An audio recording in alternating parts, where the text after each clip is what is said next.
Welcome into Debate Night, episode number 2. Today, we've got some new guests, we've got some new topics, and we're going at it again with the new format. Hopefully, everybody enjoyed last week's episode. I think we had a lot of good feedback. I wanted to explain a few things before we jump into this week's show because we had a ton of feedback, good and bad, a lot of questions. It seemed like most people enjoyed the format, but I just want to let you know also, constructive criticism is important for new shows like that. We've taken some things into account. And we certainly want to continue to hear that from you in the comments. A few things I wanted to explain to help people with this format. Obviously, it's not super intuitive to some degree. The first thing is the clock. So obviously, these are timed arguments that are happening between our analysts. I'm operating what I would call a soft clock, which means that even though they technically have a minute to operate, that doesn't mean that as soon as the minute ends, it's a buzzer going off and they're done. The soft clock basically just means that I'm giving them around a minute. Now, however, if you see somebody lose points, usually that means it's because their time is going over quite excessively, and I'm going to knock a point off of them. But I wanted to explain that. So if you're timing at home and you're like, hey, wait a minute, they just went over a minute. That's why. It's a soft clock. It makes a show flow a little bit better, but everybody is keeping their own time. Another thing, the points. So some people are confused by the point system. Obviously, people who have watched Around the Horn on ESPN kind of understand how it works. But the points are subjective on the show. I, as the host, do have the power to give and take away points. Yes, it is a lot of power, but basically the way the points work is I'm giving points to people who are making good, articulate arguments that have good supporting facts, or honestly just are just well put together, or have just good argumentative technique as well. So that's kind of how I'm assigning points. There is subjective nature to it, but that's just kind of part of the show. So if that's not for you, then maybe the show isn't for you, but that's kind of how it operates. The last thing I wanted to mention is the duels. Some people were a little worried about the duel giving it a big point advantage to players who get more duels than others. The most points you can earn or lose in a duel is 1 point. So it's not a ton of separation. If you don't end up in a duel, it doesn't mean you're not going to have a chance to win. So those are just a few things I wanted to explain before we get into the show, but let's hop into it now. I'm going to go ahead and introduce our analysts today. First off, returning, as always, we have Brodie Smith. Joining him, we have testing out his grip strength at the moment. It's not good. 126. That's great. Not good enough. Not joining him, also returning today, is Hunter Thomas. Testing his grip strength. Zeros across the board. Today we're joined by two new analysts. We have Taylor Abushan. And then we also have our final analyst for today, Cory Kramer. So we've got two. I have a rookie, slight cold right now. So we got two rookie analysts today. We have a bunch of topics to get into, but I'm looking forward to seeing how this show goes, and we're just going to hop right into it. So topic number 1. There is a lot of talk of pressure amongst athletes, especially as contracts rise. The pressure of the sport in general is rising, and there's a lot of players with certainly a lot of pressure on their shoulders. But what player, MPO or FPO, has the most pressure to perform this year? Let's start with Brodie. Yeah, I think last year this was obviously a no-brainer with Kona. Going into this year, there's not really anyone that really stands out. I mean, you can go the contract side of, these guys are in the contract year. You got Gannon, Byrne, Eagle. With Simon leaving, I think those two, having a great season will bode well for them. But at the same time, those guys are both huge players. I don't think it's going to be that big of a deal. You could go the Paige Pierce route where, one of the most dominant FPO players of all time kind of got overshadowed a little bit last season with Chris Tatar.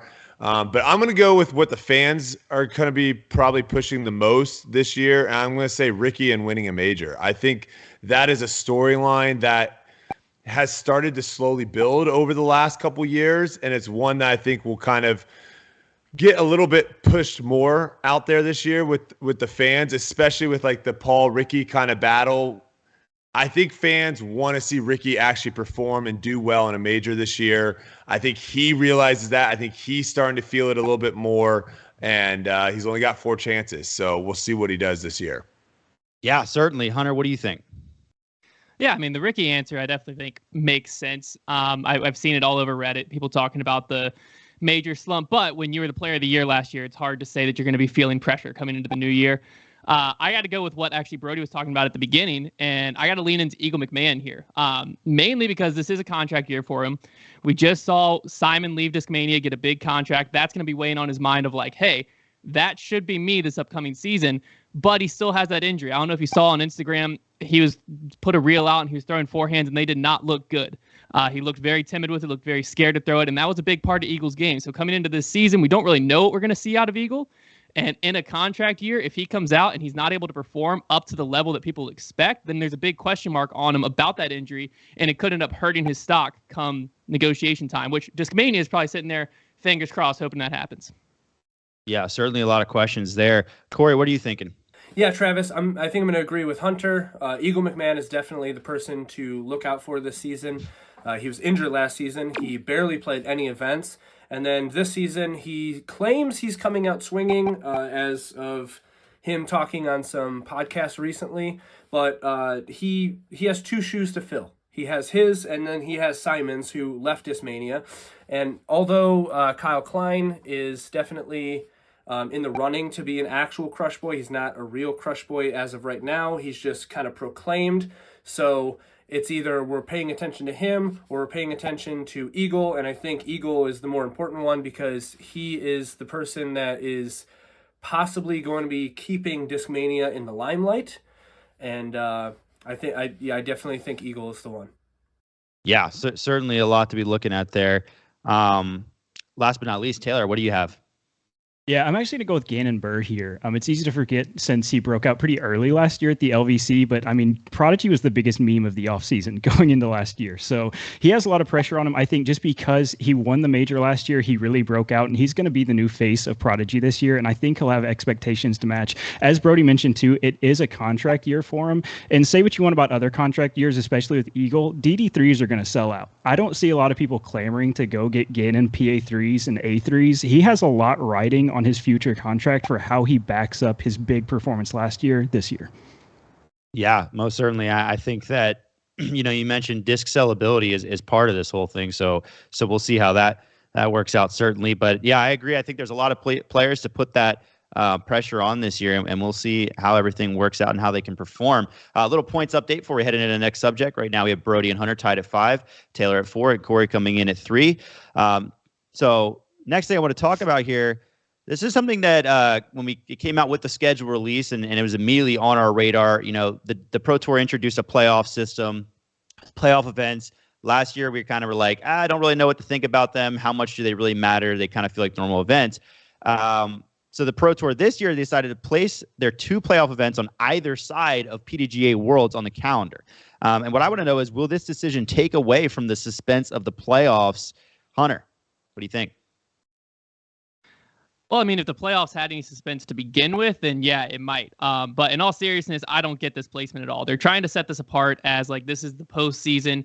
There's cuts happening at the bottom of the field. Who's making it to the next tournament, so on and so forth. And then right in the middle, you have something that opens the field back up to where you're going to have to now come back into another playoff event and remind everyone what happened because we just threw in a major in the middle of it. If anything, I think make Worlds the first playoff event because everyone's going to be there anyways. Having a playoff event and then transitioning to Worlds, I would like to talk to someone to hear their line of thought because there had to be one. But what I think it really was that's when Worlds lined up with Vermont and being there, and the Pro Tour was like, well, we have to start playoffs with this event. And we don't have another option, so it's got to go there. And I think it kind of screws the whole building suspense storyline because it just throws a wrench right in the middle of it. But it doesn't really matter because the way the playoffs are currently set up, there's not a lot of suspense anyways. All right, Cory, playoff sandwich. What do you think about it?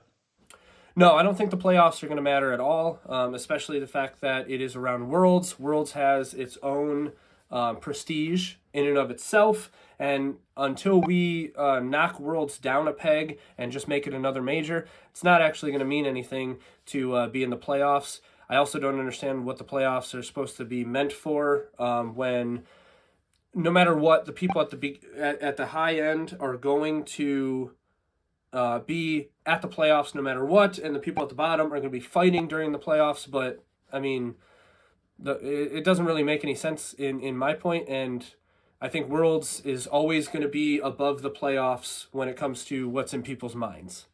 Yeah, it certainly sandwiching it in there doesn't help. Taylor, what are you thinking about the situation? Yeah, I'm in agreement here that I really don't think the playoffs had much suspense to begin with. I do like that they're taking these chances to move the playoff events around, just because it's not like these are some long-standing traditional events like the DGPT playoffs. They were just introduced last year, so you can kind of take your time to figure out where they're going to fit best in the schedule. In my opinion, I think they should rotate out a little bit more. I think one of the biggest things we saw pushback on last year is some regional bias with the playoff events coming at the end of the year. We always see some wood specialist players like Andrew Marweed make big runs at the end of the year, and they have a lot of incentive to play well towards the end of the year versus somebody that may be an open course specialist that doesn't get those same accommodations at events that they're going to play well at. So in my opinion, I like them moving around. I think that they should continue to move around and be placed at various spots on the tour, because it's not like we have this long standing, like we have huge playoff performances at the end of the year to get in the Pro Tour Championship. We don't have history there, so it can be moved around. Yeah. Well, as somebody who's played in the playoffs, Brodie, what do you think? Yeah, I mean, I think the big issue that everyone's kind of glossing over is how heavy the back season is here. We're not just talking about 3 playoff events. There's 2 majors. I know Hunter brought up World Championships, but you also have to remember the USDGC is literally the week before the Tour Championship. There is a scenario where someone could just get eliminated from the Tour Championship and then literally the next week go out and win a major and then not be at the Tour Championship the following week.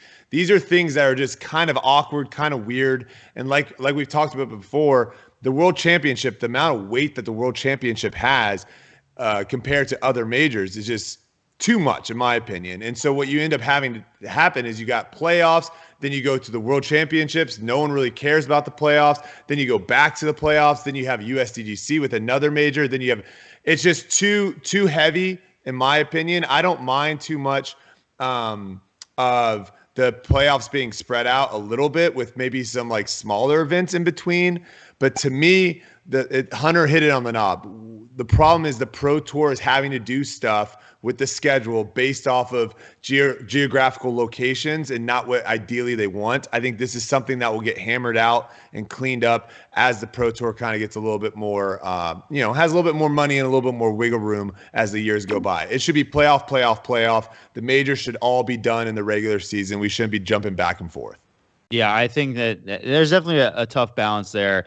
The Pro Tour trying to struggle with the geographical situation, making the tour an economical possibility for a lot of players. And I think that if the money was there, if the schedule was up to them, they probably would have a bit more options there. But before we hop into the next subject, let's get a points update. Right now we have Brodie at 8, Hunter at 10, Taylor tied with him at 10, and Cory at 8. Still very close. Hopping into the next subject, and I think this one is going to have a little bit of turbulence, something that Brodie's been talking about quite a bit recently, something that Brodie's opinion has changed on historically. And the question is, should disc golf be modeling its dress code after golf to enhance the professionalism of the sport's image? Cory, what do you think? No, I don't think so.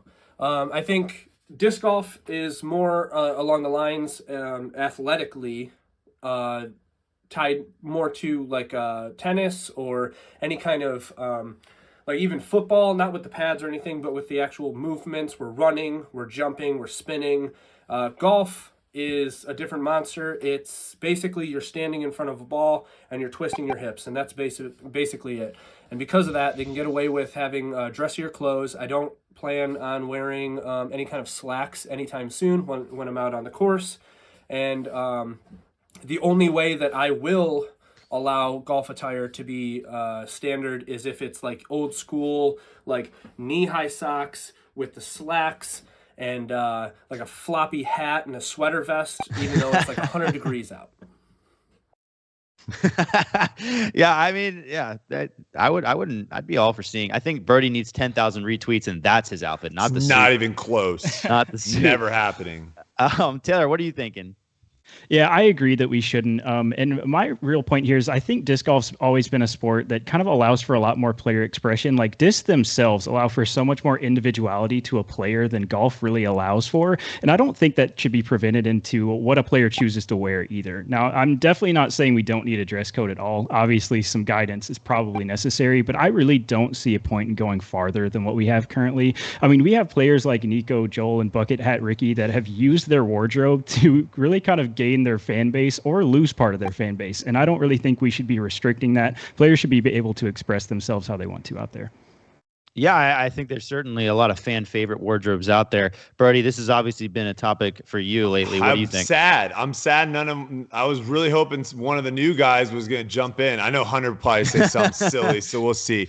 I think we're missing out on the definition. This is what I mean. Obviously, everyone has their opinion. Let me just real quick give you what the Oxford definition of professionalism is. It's the competence or skill expected of a professional, the practicing of an activity, especially a sport, by a professional rather than amateur players.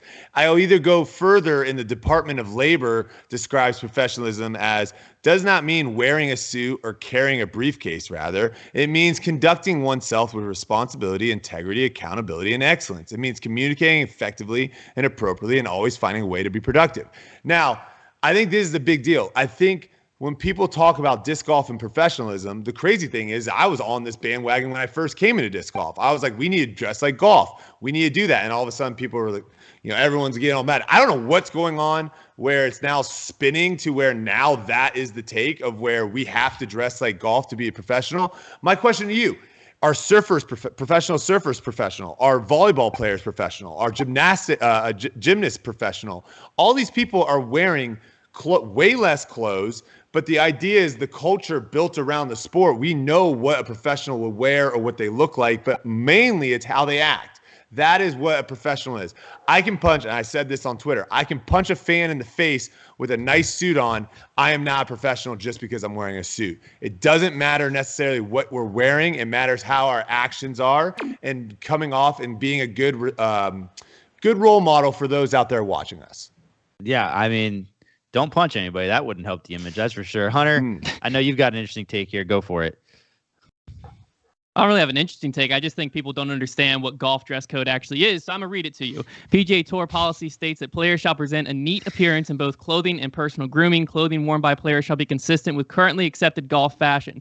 So why golf attire is immediately taken to what golf attire was when Tiger Woods was in his heyday several years ago, I don't know. I think that disc golf should be heading in the direction golf is heading, which is blade polos, performance hoodies, outerwear, and continue that direction. Because, I don't know about you guys. If I put on a blade polo, it doesn't affect my performance at all. But you know what it does make me do? Look a heck of a lot better. Now, I think that this problem in disc golf is becoming less and less of a problem as people are getting more and more money in their pockets. You're not seeing the and one shorts and the Innova, cotton polos of old that we were seeing a few years ago. But you still have such a widespread net worth in the sport to where you got to have a dress code to put off the image of professionalism and regulate it now. But as the sport gets more and more money, a lot of these problems will go away. Yeah, all right. Well, definitely some conflicting opinions there between Brodie and Hunter. So let's throw those two into a duel. We'll start with Brodie. You get an additional minute. Let's hear it.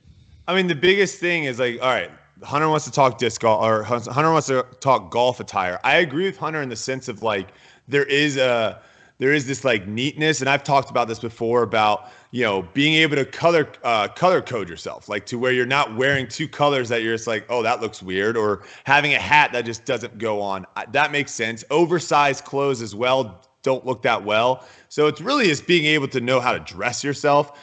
This will also help if you can, for us guys out there, if you can find a significant other, they're pretty good at making sure you look presentable before you leave the house. But the one big thing I want to say, the difference between disc golf and golf is when it comes to attire is golf. I am never in a position on a golf course where I'm this is weird. I have super tall grass. I got mud all on my shoes. I'm leaning and my knees on the ground. If you literally look the difference between the two, one is you're walking through a pristine landscaped course, and the other, you're just playing disc golf in the woods. Those are two drastically different things. I want to wear different clothes in both those scenarios. Hunter, what do you think? I think we got to focus on not where the sport is now, but where the sport's headed. And courses are getting more manicured. We're getting out of playing on muddy fairways in the middle of the woods, and we're getting towards more and more coverage, more eyeballs on the sport, and we got to be ready for when the sport gets there. We also have to look at the way golf's going. I'm not saying we have to put on like the golf attire 100%. I don't think disc golfers should ever be required to not wear shorts. But I don't think on the PGA Tour that's going to be a thing in a few years either.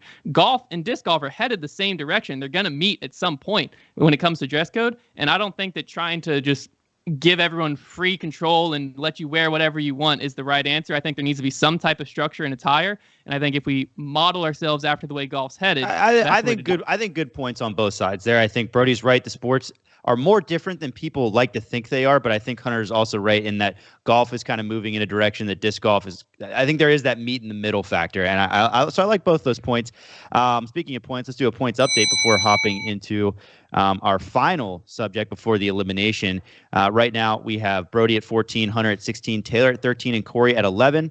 Everybody's still in it for the last round. And this one is quite a hot topic, certainly a broad one as well. And the question is, do round ratings still have a place in disc golf in their current form? Taylor, lead off for us.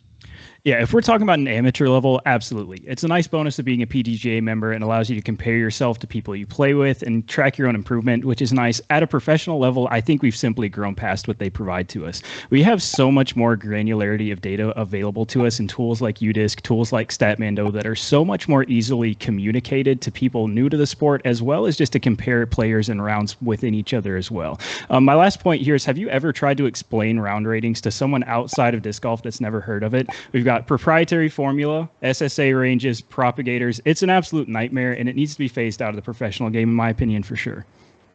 Yeah, there's certainly a lot to it. There's no doubt about that. Brodie, what do you think about ratings? Yeah, he nailed it on the head. I mean, first off, no one actually knows how the system works. Even the guy doesn't know. If you go to the Nick and Matt show where they had him on and we're asking him questions, he was like contradicting himself. No one actually really knows what's going on. And let's be real. If round ratings worked, you should have high round ratings all over the course. You go on the Disc Golf Pro Tour, guys already know going into certain courses that the rounds are just impossible to get the same ratings as other places. Fountain Hills, there's a reason why Fountain Hills holds some of the highest rated rounds of all time. That just shouldn't happen. And then the other thing I'll say too is, it wasn't that long ago that we had 4 players, Paul, Ricky, Eagle, and Calvin. We called them the 1050 guys.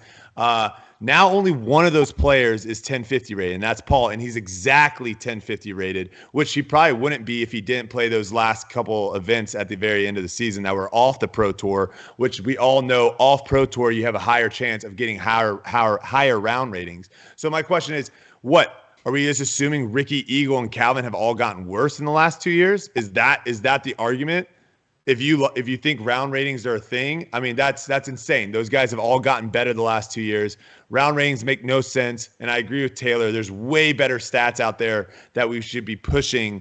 And also the last thing I want to say, course records. Why is that not a thing in disc golf? Trevor, being a golf guy, we talk about course records all the time. No one talks about course records. No one talks about, front nine. This guy's shot the lowest front nine of all time. We need to be talking about that stuff, not these and I was going to say a really big word, but these round ratings. I was gonna give you the tie there with Taylor, and you just went too far over time. Sorry, I had to knock that point. I had to with the course rating. I appreciate it. I had to with the course records. I had to. All right. Well, let's hop over to Hunter here. Hunter, what do you think about course ratings? Well, first off, with course records, I think the big thing is that courses change way too much from year to year. So you can't really have a good record book because everyone's playing different courses. But I think round ratings have a place in disc golf. Absolutely. They, like everyone said, they don't have a place on the professional side. And I used to be on the camp of saying, like, we need to do something to make them not have a place. Like maybe we put a cap on 1,000 or whatever. As we've watched disc golf these past few years, they're going to wean themselves out. Who's talking about their rating anymore? We never hear about it because there's so many other more important stats out there. And world ranking and everything like that I think it'll wean itself out. But I do want to talk about the benefit of ratings for amateurs. It's a great way. We don't have statistics when we go out and play local courses, local tournaments. And I remember back when we were on the college scene, it was a great way of your buddies playing one tournament, you're playing one tournament, you get a little bragging rights. It's a fun stat.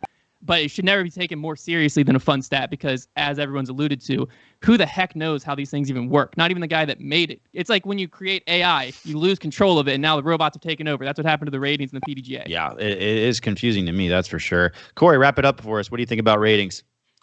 No, I don't think round ratings have a place for the pros, maybe for the AMs, but for the pros, it doesn't really make any sense. When's the last time that you saw on Instagram or any other social media that a pro was excited that he went up like 3 points? It's not really a thing. And I mean, there's a certain amount of people in the Pro Tour, and I think we should be looking at their ranking amongst themselves and not with these weird ratings. And also, Taylor smells like corn. So I just wanted to say that. Likely true. Likely true. Dang. All right. Well, yeah, I think the consensus on ratings is kind of the writing is on the wall that everybody understands that. I think they're kind of moving out of the limelight. It's something that the pro players are certainly starting to accept. But I agree, there's room there on the AM side because they are a fun stat, and they, I still feel emotions when I see my rating go up or down. It's still there. But we're going to do a quick points update in our elimination before heading into our final dual round. We've got Brodie at 18, Hunter at 21, Taylor at 19, and Cory at 15. So close battle today, but it's going to be Hunter and Taylor moving on to our rapid fire round. So thanks to Cory and Brodie for joining. Not quite enough today. It is what it is. Yeah, unfortunately, this show is not like normal golf. All right, Hunter, Taylor, rapid fire round. This is how, if you're listening for the first time, you're not sure how this works. Basically, I've got 3 subjects here.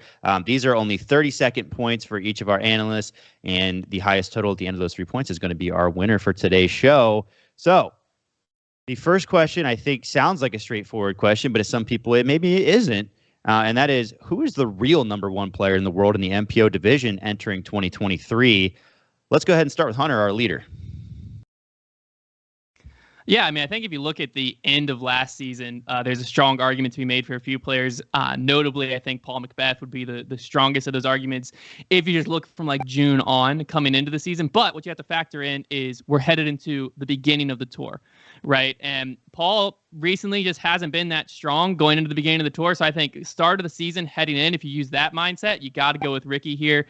He typically starts off pretty strong. The Texas swing's weird. We're going to see a different Texas swing, but Ricky always plays solid out there. So I think heading into the season, we got to go with Rick. Taylor, are you thinking Ricky or someone else?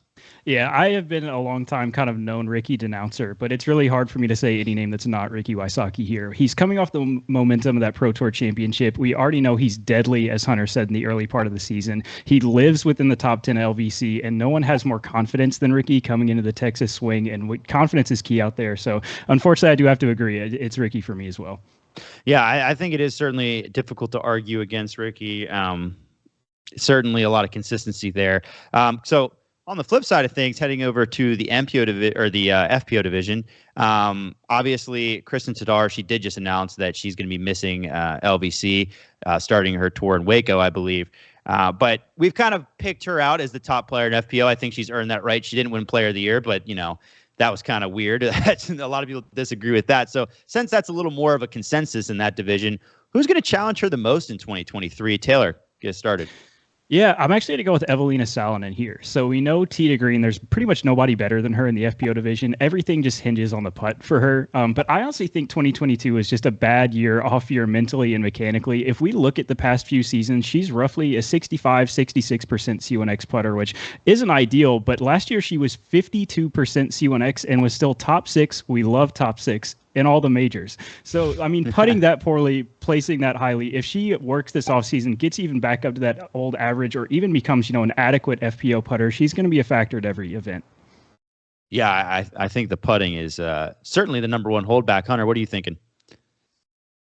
I mean, how many off seasons are we going to give Evelina before we just admit that she's not going to be a good putter? Like, it's just at some point we got to just swallow our pride and be like, hey, that ain't it, Chief. But Paige Pierce, I think we got to look at her. She has set herself apart year in, year out. And because she is obviously the GOAT of the division, I think a lot of people put more pressure on her. Let's just look at her last season. She had 2 major wins and 3 Pro Tour wins still. Yes, she got bullied by Kristen last season, but she is still the player in the best position to push her outside of, the rest of the division. I think it's Paige and Kristen, and then the rest of the division's on a different little platform. Yeah, below certainly them. tough to argue against Paige still. Her resume kind of speaks for itself. All right, final topic here. Some touring pros are skipping certain high-profile events this season in favor of rest or other events. We see it with each schedule that comes out. You're seeing it more and more. This is a trend that's gaining a lot of traction recently. Should the DGPT be concerned about this? Hunter, what do you think? Well, I think as disc golf grows, this is something that's going to become more and more common. I don't think they need to sweat it. I mean, even right now, I think there's enough high-profile players in the field that it's not going to be that big of an issue. Like I said, it's going to be more and more common, and especially as the Pro Tour possibly goes to this year-round schedule, we've seen them like thinking about the events with the biggest prestige and the biggest purses will get that full field, and it'll be kind of like the PGA Tour, where occasionally there's a PGA Tour event that the field sucks, and you get a first-time tour winner, and that's a cool thing. It's not a problem for the PGA Tour. I don't think it's going to be a problem for the Pro Tour. Yeah. Taylor, do you agree? I do. If I'm Jeff Spring, I'm not really worried about this all. And mainly it's just because the Pro Tour and the Disc Golf Network is really the only horse in the race right now. If disc golf was more like pickleball or even golf with the Live Golf Tour coming along, I mean, it's not like we have a Live Disc Golf Pro Tour, right? Well, you don't have any other entities coming for those views or vying for that relevance. So I really don't think there's any reason for concern, especially since the PDGA is even ceding the National Tour to the Pro Tour, saying basically we can't run these events as well as you can. Please do it for us. There's no reason for concern there. And I mean, Disc Golf Network is the only live disc golf product that hasn't been an absolute failure. So I think they're in a pretty good spot moving forward right now. Yeah, definitely the only horse right now in the race. And I think that, I think most players understand that they need to play the big events. I will say, to Hunter's point, there are some big prestigious events that won't have the full field. We've seen Paul's schedule. Certainly he's missing a few, but it'll be mostly full. And I don't think it's a huge deal yet. But that ends our show for today. And Hunter, up 31-30 over Taylor, is our winner today. A very close show, very well fought. Hunter, do you have anything to say for your victory lap? Yeah, I mean, it was great battling alongside all of you, but I want Dust. I want Dustin back. I want him. I want to face off with him one-on-one. He's the guy that I want to take down next week. He caught me on a little bit of an off week, I had this shoulder injury going on, didn't let me get fully coherent, but I'm back. I'm well rested. I'm ready for him next week. Yeah, or whenever he's back. He will certainly return, and that'll be a matchup people will be looking forward to. Thanks again for everybody for tuning into the show. Once again, we appreciate all feedback you have in the comments. If you have any questions about how the show is being run, things you'd like to see, we always enjoy that support. Brodie, can I say one thing? You can say one thing. Evelina led the field in fairway hits, parked, circle 1 in regulation, and circle 2 in regulation. I'm with Taylor. Be on the lookout. Okay, Be on the lookout. I'll give you one sympathy. Be on the point lookout. Wait, do I get half a sympathy point? Give him 10. And you get. No, you can't. I can't do half points. We're not there yet. But anyways, if you'd like to be a part of the show, if you see the show and you're thinking, hey, that's something I could do, well, go ahead and message us on social media. Reach out to us via email. You can find that on our website as well. And send a tryout over. We'd love to have as many new guests as possible. It's always fun rotating in personalities, but we're certainly going to have these guys back, keep them rotating as well. So if you really like the guys from the show today, you'll see them again. But without further ado, we will see you next week for another episode. And until then, that's all we've got. That's all we got for today.